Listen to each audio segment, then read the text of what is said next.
গত ৫ তারিখ মা মাটি মানুষের সরকারের বাংলার মানবিক মুখ্যমন্ত্রী মমতা বন্দ্যোপাধ্যায়, অর্থমন্ত্রী চন্দ্রিমা ভট্টাচার্যের নেতৃত্বে রাজ্যের বাজেট পেশ হয়।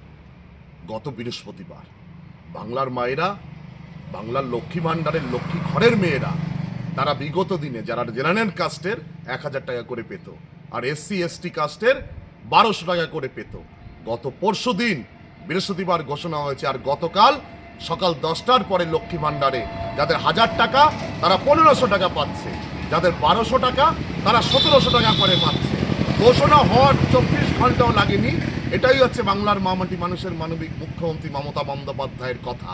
এখন মায়েরা বলছে, আজকে প্রত্যেকটা ঘরের মায়েরা বলছে, ঘরের থেকে বেরিয়ে তারা কবির ভাষায় বলছে, আদিম হিংস্র মানবিকতার যদি কেউ আমি হই, স্বজন হারানো চিতায় ২০২৬ সালে বিজেপির চিতা জ্বালাবই জ্বালাবো।